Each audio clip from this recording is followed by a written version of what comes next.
আসসালামু আলাইকুম। আজকে আমরা অ্যাডভার্ব নিয়ে কথা বলবো। তো শুরুতেই আমি একটা বিষয় ক্লিয়ার করি, সেটা হলো আমরা অনেকেই অ্যাডভার্ব নিয়ে একটু কনফিউশনে থাকি যে এটার ইউজটা কি এবং এটার অর্থটা কি। তো অ্যাডভার্ব হলো সাধারণত ভার্বের পূর্বে বসে ভার্বের যে মাত্রা সেটা বোঝায়। যেমন আমি বললাম যে আমি যাচ্ছি বা আমি যাই। তো আমি যে যাই, আমি কি মাঝে মাঝে যাই বা আমি সব সময় যাই, মানে আমি কিভাবে যাই, ওই যাওয়ার যেই তারতম্যটা মাত্রাটা সেটা কিন্তু শুরুতে একটা শব্দ বসে সেটাই হলো অ্যাডভার্ব।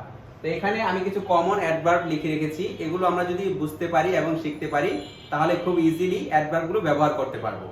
যেমন প্রথমে আছে কি ইৎসুমো। ইৎসুমো অর্থ সব সময়। তকিদকি, তকিদকি অর্থ মাঝে মধ্যে। মো, মো অর্থ ইতিমধ্যে বা অলরেডি। মাদা, মাদা অর্থ এখনো না। তোতেমো, তোতেমো অর্থ খুব। ইয়োকু, ইয়োকু অর্থ ভালো।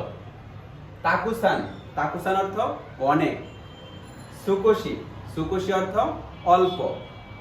আমারি, আমারি অর্থ তেমন না। জেনজেন, জেনজেন অর্থ একদম না। চোত্ত, চোত্ত অর্থ একটু বা সামান্য।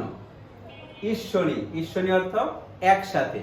তো আমি একটা অ্যাডভার্ব দিয়ে আমি আপনাদের একটা সেন্টেন্স তৈরি করে দেখিয়ে দিচ্ছি। যেমন আমি বললাম যে ইৎসুমো অর্থ সব সময়। তো ইৎসুমো ইকিমাস, সব সময় যাই। আমি বললাম যে তাকুসান, তাকুসান অর্থ অনেক। তো তাকুসান তাবেমাস অর্থ অনেক খায়। এই যে আপনি যে খান, খাওয়ার মাত্রাটা কিন্তু অ্যাডভার্বে বুঝিয়ে দিল যে অনেক খায়। তো আশা করি বিষয়টা বুঝতে পেরেছেন। আসসালামু আলাইকুম।